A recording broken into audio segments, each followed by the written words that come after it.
What's good, everybody? This is your guy, Manny, and this is the Talking Sports with Manny YouTube channel. Today, we have a special episode. This is the Back Row Commanders show. We're going to talk post-draft. The Washington Commanders just had their draft. Some of the fans have the players that they like. Some of the fans like the players that they don't like. Some people say it was a weak draft class. Some people say that it was a good draft, this and that. So we're going to break down the entire picks for the Commanders. And we're also going to get to the undrafted free agents if we got some time. So without further ado, I'm going to run my intro, and we're going to get this thing on and popping.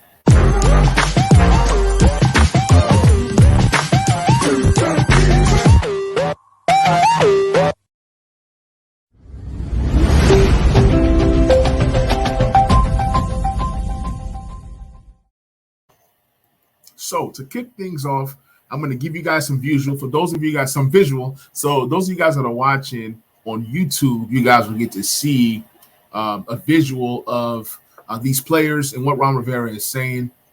But for me, honestly, I love the draft. I thought it was a pretty good draft.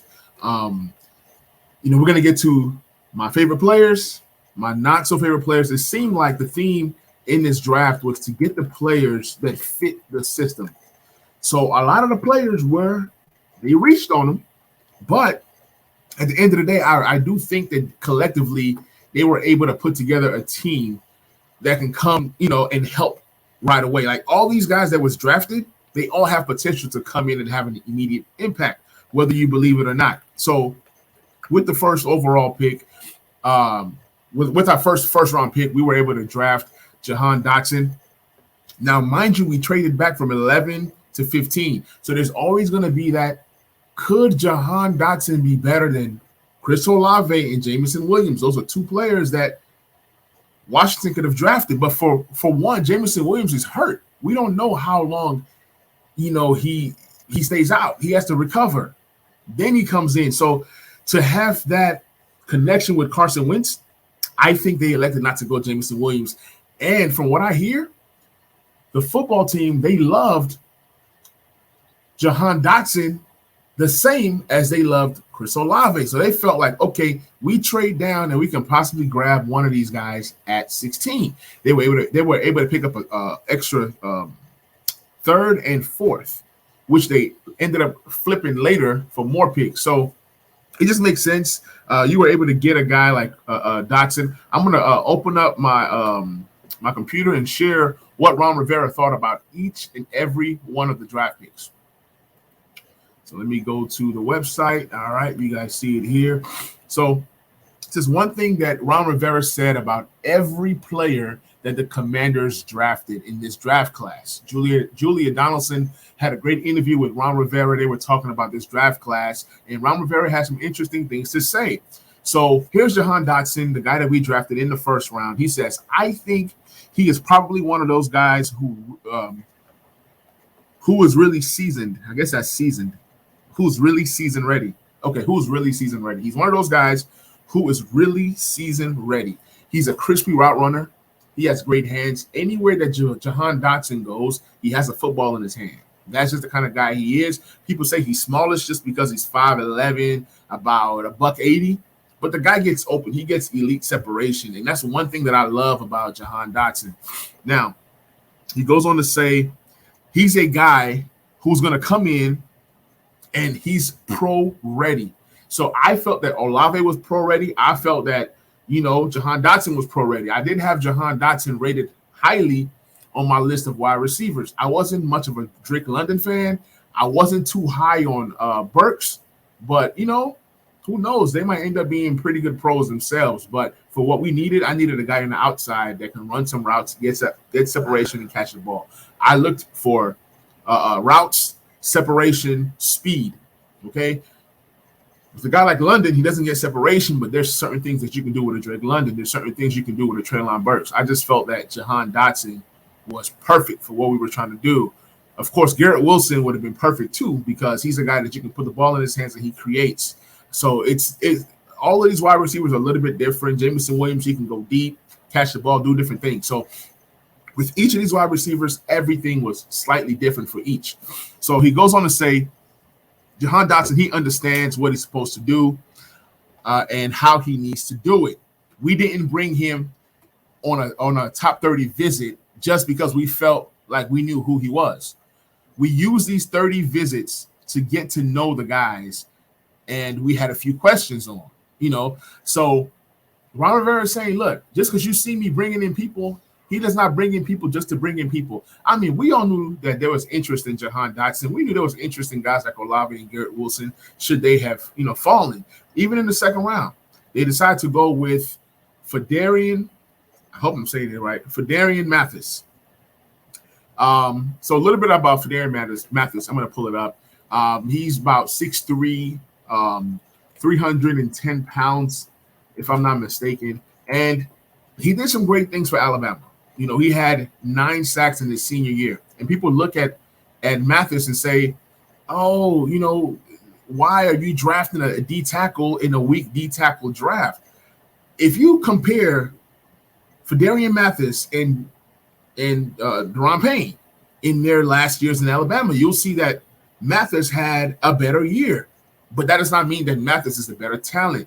Deron Payne is physically gifted. He's more physically gifted than Phidarian Mathis. But one thing I can say about Mathis is that he eats up double teams.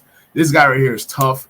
He's going to create opportunities for the linebackers behind him to make tackles. He's going to take out 1 or 2 guys every single time. He's a sneaky good pass rusher. But let's see what Ron Rivera has to say about Phidarian Mathis. He says he's a very selfless guy, very unselfish and willing to work. These are great characters. We like guys that are, not selfish, guys that are willing to put in the work. And you kind of see that that's been the theme for Ron Rivera since he's been here in D.C. He also says one thing that he did very well was he held the point of attack. He absorbed double teams. I mentioned that earlier. He allowed the linebackers to run. It says he allowed them to run and be productive. So when you have a guy like Mathis, he's just eating up double teams, and that just creates space for Davis and some of these other linebackers that we have to create plays, including Cole Holcomb, even the guys that are playing the Buffalo nickel. So he also goes on to say, he says one of the things that I always go back to back in the day, he says watching guys who ran well as linebackers. He says that was because we had people in front that really knew how to absorb these blocks. So we know that Ron Rivera was a former linebacker, Jack Del Rio, former linebacker. So maybe they haven't gotten it right in terms of drafting linebackers, but they know definitely what linebackers need in front of them to be successful. We all know that Deron Payne could possibly be gone after this season. We know that. But at the same time, you got to be able to be proactive. Got to do your due diligence. I remember when Mathis was drafted, there was rumors about he thought he was going in the 3rd round or 4th round, and he was shocked to be in the 2nd round. Yeah, your agent will tell you things to kind of temper your expectations. So we don't know, what's being said, what's true, what's not true. But for Phidarian Mathis, I love the pick. The more and more I dig into it, he's going to be able to play a lot of that Matt Ioannidis role, Tim Settle role. So expect this guy to get some snaps. He's going to get at least 50% of the snaps alternating between Allen and Payne, either way it goes. So if he's not going to be a starter, he might be a super sub. And it's all about where you get these players that fit your system. So yes, he's reaching for these players, but hey, he's getting the guys that he wants. And we don't even know how high Mathis was on Ron Rivera's board. We move on to one of my favorite picks in the entire draft. This was at pick 96. We drafted a true running back. We have JD, we have Antonio Gibson, but finally we have a guy who's able to come in and produce immediately. So that's great for me. So a guy like Brian Robinson Jr., this guy right here, he's powerful, he's big, he's strong. He had over 1,600 yards from scrimmage, over 14-plus touchdowns, okay? Ron Rivera says, when you talk about the best player available, he was one of the guys that was there for us. So you see that Ron Rivera is looking for specific kinds of players. He's bringing in tough guys. He's bringing in guys that are going to come in with grit and some attitude, guys that are not lazy, guys that are hungry. He says what we really did was they liked his ball security, he says. Yards after contact. That's something that Antonio Gibson could not do, which is yards after contact. This guy falls forward. He doesn't fall backwards. Ron Rivera also goes on to say, I think he was number 5 total in Power 5 conference in terms of yards after contact. He says, so this guy, this is a guy that is tremendous, that has tremendous power, strength, and he's very stout at this point. He says the guy can move the ball. He also goes on to say he's going to be a very he's going to fit in very nicely to what Antonio Gibson does. So that's something that we haven't had. We need a guy that's finesse like Antonio Gibson that can run and, is elusive, that can catch the ball. But then now you have a true power guy that can go through the middle. Not only be your goal line back, but he's a guy that can get you some tough yards. This guy has the potential to take over in 2 years if you don't pay Antonio Gibson. I believe he's that good. In my fantasy drafts, I'm drafting Brian Robinson Jr. I just feel like he's going to be an asset for this team moving forward. And he's a sneaky, pretty good wide receiver. So he does have some receiving upside. So I do love what he brings to the table. It's going to be a fun season. He is by far my favorite mid-round pick in this draft. So with our 4th round pick, we were able to draft this guy right here, Percy Butler. Percy Butler, comes from a small school. What do you really even know about this guy? All we know is that this guy is a Ron Rivera type guy. People said, "Oh, why are we drafting a special teams guy? Because he's really good when it comes to being a gunner. He's really, really good." And people were like, "Why are you drafting a guy that plays special teams in the 4th round?" Well, remember years ago they drafted Troy Aikby that had speed. It didn't work, but it might be different for this guy. I believe that this guy right here has all the tools to succeed as a special teamer. Not only that, as a member of this defense. Let me keep going. We go on to read what Ron Rivera has said about this guy. He says, he'll be part of our Buffalo. I said Buffalo. He'll be part of our Buffalo and nickel packages. I guess Buffalo is when you try to combine Buffalo and nickel together, Buffalo. But yeah, he'll be part of our Buffalo and nickel packages, which is good. So you don't have to play a linebacker that can't cover. This guy is an actual free safety. He hits hard, but he's a free safety. He has 4.3 speed, so he can run. He can run. Hopefully he's when this guy runs, he's really making tackles. Go check out his tape on YouTube. I mean, his highlights or whatever. He's really, really good at special teams. He says he'll get an opportunity to play the nickel position. We are trying to bring back Landon Collins. If we don't, I can see this guy being used. Of course, he's smaller, but at the same time, he offers some of the things, some of the skill set that Ron Rivera and Jack Del Rio want to see. They said, and when we go to a big nickel, we could use him as a safety. So he's not going to be that big linebacker. You know what I'm saying? He's going to play some. I see him in a slot. I see him, as a Buffalo nickel. But like he says, when they go big nickel, meaning like that Landon Collins type guy, then that's when you see him revert towards the safety position. And then he says, or he can end up as the big nickel. So, I mean, Ron Rivera, he preaches position flex. So we're going to see this guy being moved around from Buffalo nickel packages, big Buffalo, small Buffalo, all the Buffalo wings you can have. He's going to be around. So it's just good to see that he's going to be involved with the team. We also know that we have Derek Forrest. We have some younger safeties. We have some older ones. So it's a mixture of safeties that we have. I don't know if we add another guy in free agency to compete with these guys, with these younger guys, because you can't hand them anything.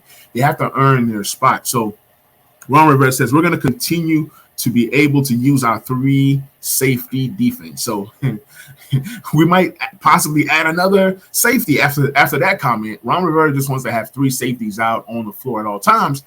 And when that happens, you can only run two linebackers. So I'm not too worried about, the team did not draft a linebacker, this and that. All right, so we keep on moving. It says because of his versatility, his speed, his quickness, he plays smart. We are pretty excited about this pick. So already he's going to be one of the gunners for this team. He's going to play special teams all over special teams. I see this guy as a guy that can develop into a special teams captain. This guy is a leader. He's hungry. You guys check him out, Percy Butler. Now, the 5th round pick could possibly be the steal of the draft. Here is Sam Howell, a guy who played in North Carolina, had a great freshman season, and he's a guy that people saw as a potential franchise quarterback. Obviously, last year he lost a lot of his weapons. Newsome and De'Ami Brown, who they connect back together now in DC. Javante Williams and Michael Carter. He loses these 4 guys, these 4 skilled players. So, of course, his numbers will naturally fall, especially when you don't replenish that talent around him. You know, he's a smaller guy, 6 foot, but at the same time, he can scramble.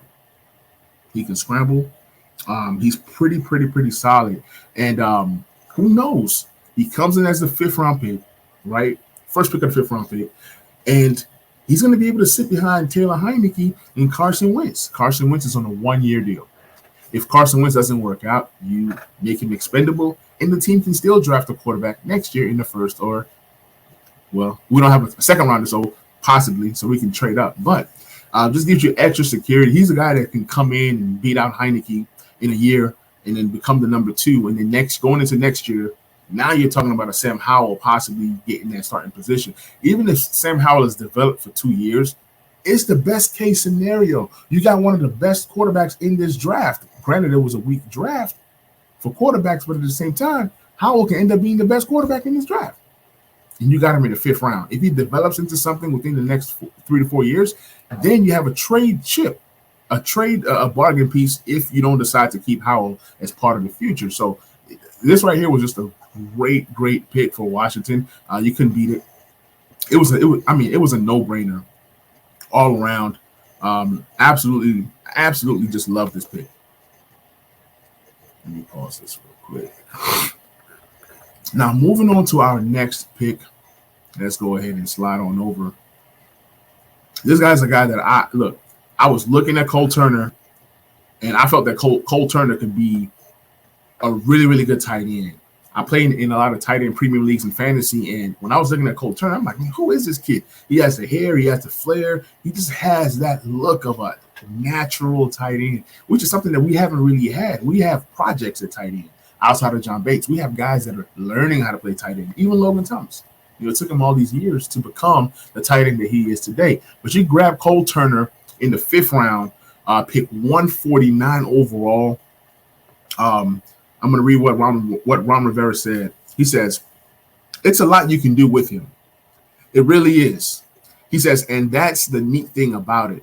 Tremendous catch radius. This guy can really go up and get the football. Now we just added a very intriguing piece to us. I mean, if you go and you look at how he plays, I mean, high catch radius. Throw it up anywhere. He's going to box you out, high point the ball, and bring it down. Cole Turner has a chance to be a really good tight end. And you can say, well, he was a 5th rounder.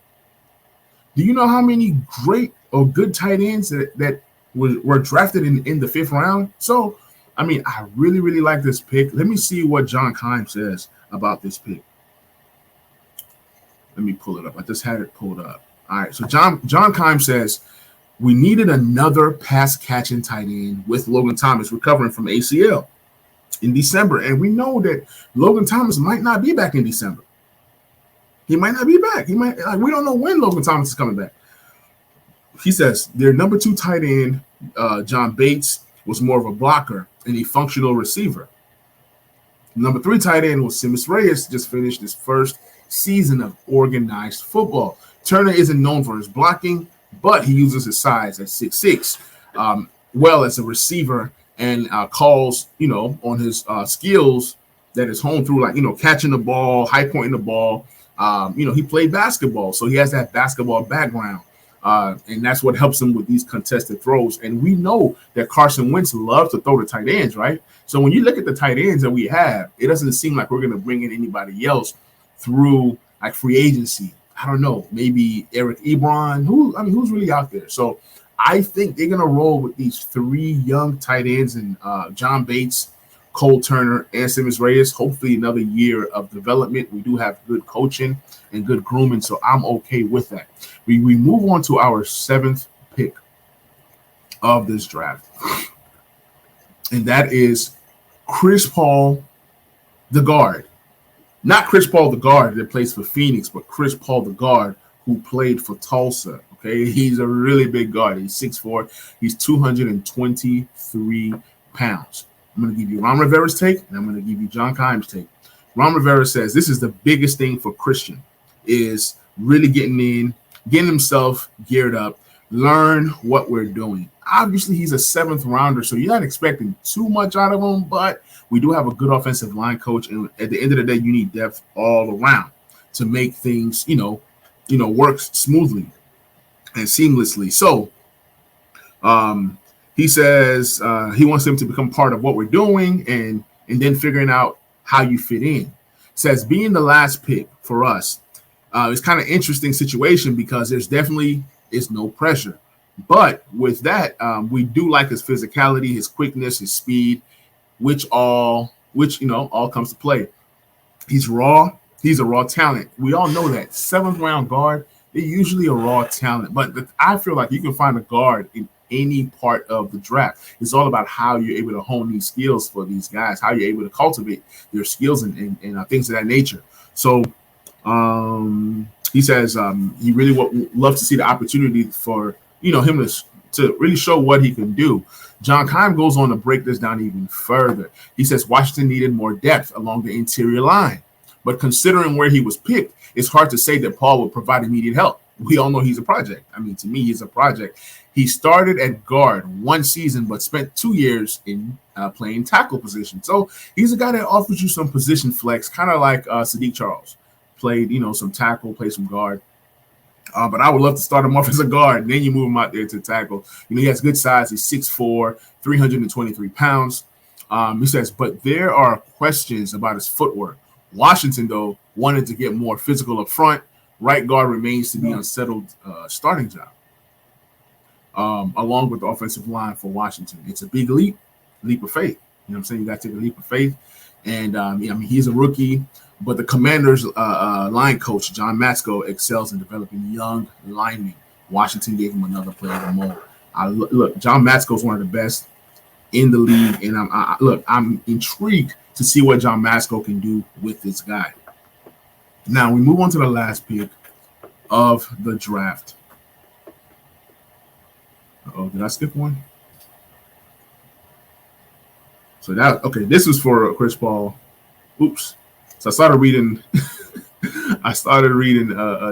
Okay, I mixed it all up. I'm sorry. So this is Chris Paul, and then the last pick of the draft was Christian Holmes. So here's what John Keim says about Christian Holmes. Washington needed more depth and competition at corner. That does not really change anything, considering that Holmes was selected in the 7th round. He's considered to be an aggressive corner, especially with his hands. So I love physical corners. Hopefully they let these guys play some man and get out of their zone. I mean, I don't like the zone that we try to play. We have man corners. Put him in man. So, he ran 4.5 in his 40, has 39 inches on his vertical jump. He's 5'11", but that's good size for a corner. You don't expect your corners to be 6'7". 5'11" is a good size for corners. Right now we have William Jackson III, you have Kendall Fuller, and then you have Benjamin St. Juste. So they add this 7th round pick in there to give them 4 corners, and then let's see who else makes the team. Maybe Mac Tyre, some of these other guys that we have. Maybe we pick up some guys in free agency to kind of round out that group. But like I said, I love the draft. These are some names that you don't know right now, but as rookie camps pop up, and you continue to move on into the season, things are going to change. Things are going to change drastically. So what I want to share with you guys is some of the undrafted free agents that Washington has drafted. I want to kick things off with the list. So let me go ahead and find that. I'm gonna put it up. I'm gonna go through that list, and then we're gonna go from there. So you have Devontae Cross, a corner from Virginia. You have Josh Drayden, Jaquez Ezard, Farrad Gardner, another safety. This guy played with Percy Butler in Louisiana. You have Curtis Hodges, tight end. You have Cole Kelly. You have Kyrick McGowan, Jacob Panas. I can't pronounce his name. I'm sorry. You have Armani Rogers, tight end from Ohio. Somebody says he's like similar to Cole. I have not really looked into him. Tyrese Robinson, guard. You have cornerback Devin Taylor, Trey Walker, and Drew White. Drew White, I've been excited about. I've been excited about Drew White. I put together a small little thread, nothing major. Put together a small little thread last night. So I'm going to go through that, kind of introduce you to who Drew White is. I think he has potential to be a really, really, really good player. And I'm excited for him because he's tough. He's instinctive. Let me go up to the beginning of this. So this is Drew White, middle linebacker from Notre Dame. He plays with just great speed and intensity. The only knock on him would be maybe his coverage skills. But like I said, man, he is strong. He's powerful. He's quick enough. He's a good run stopper. I'm going to pull up what he did at Notre Dame. It seems like he's just always there to make plays. That's one of the best things that I like about Drew White. He's always there to make plays. He is 6 foot even. He's 228 pounds. So just say 230 pounds, 6 feet even. So you say he's small, but 230 pounds that is okay for a linebacker. And because he's a little bit lighter, he's a lot quicker. He can definitely make some plays. I see him more of a Sam linebacker, but I'm going to go through my entire assessment of this guy. So if you scroll down, here's what his former teammate Drew White said about him. Best player on the field, even with Kyle Hamilton on the field. But anyways, Drew White, man, he's an amazing guy. He's a true leader, true vocalist in terms of his play on the field. You can always count on him. He's an accountable guy, and he's a genuine guy. And that's always somebody that you want in the middle of your defense. You want the best player that's kind of vocal and will lead by example. So that's exactly what Drew White will bring this year, and you guys be looking for a big year out of him. So former teammate, giving high praise for Drew White. But then you have the fans out there saying, but he's so small. But he's 6 foot tall, 230 pounds. I don't understand how that is small. I did converse with King right here. He talked about him wanting Chad Muma. Yeah, I wanted Chad Muma too, because Chad Muma, I feel, is a pure middle linebacker. I don't think that Nakobe Dean is. Nakobe Dean is like in the same category as this guy, but way more athletic. Nakobe Dean is way more athletic. He can do a lot of different things, but I don't know if Nakobe Dean can be a true Mike. I don't know. Only time will tell. At the end of the day, London Fletcher was very small, very undersized, but he was a true Mike. I mean, there was nothing that London Fletcher couldn't do, and that has earned him a potential Hall of Fame career. So I'm never going to speculate. I'm not saying that this guy is going to be the next, Hall of Fame linebacker. That's not what I'm saying. But what I am saying is that we might have something here. They're playing. Notre Dame checks out. If you see Hamilton, he moves out to the outside. Linebacker drops instead of blitzing. White gets a hand on the ball, and then Hamilton. Then he decides to go to another play. Notre Dame checks out. If you see Hamilton, he moves out to the outside. Linebacker drops instead of blitzing. White gets a hand.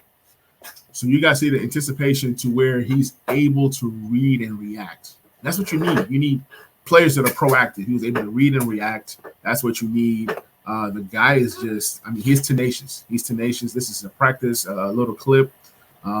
He's just one of those guys, one of those energy guys, one of those guys that people love to be around. So, yeah, I'm all in on Drew White.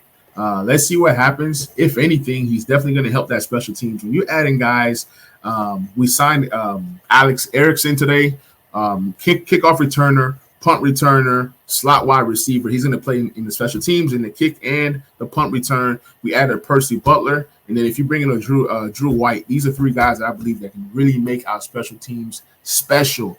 If he's not getting on the field with the defensive packages, I can definitely see Drew White being part of that special teams. I'm gonna play one more clip.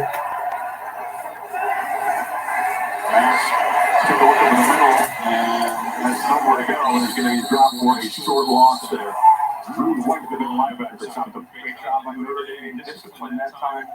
He wanted to go off to his right. He had a nice post, but he's taken away by the safety and a corner double team, and he didn't have anywhere to think. Either the post or nothing. And Notre Dame had leverage with two defenders, nowhere to go with the ball.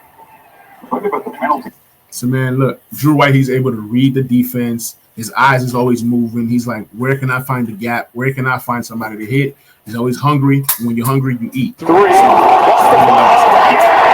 Drew White has it. 3 turnovers for Navy in this first half. They fumbled 8 times all season. Now Perry gains 3. What's the block? Yeah. Drew White has it.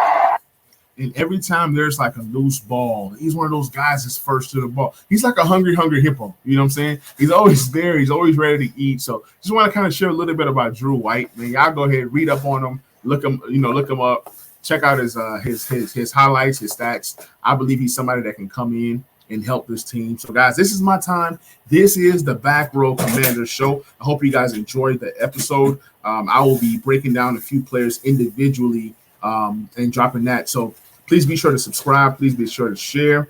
And I will catch you guys on that next episode. I'm out. Peace.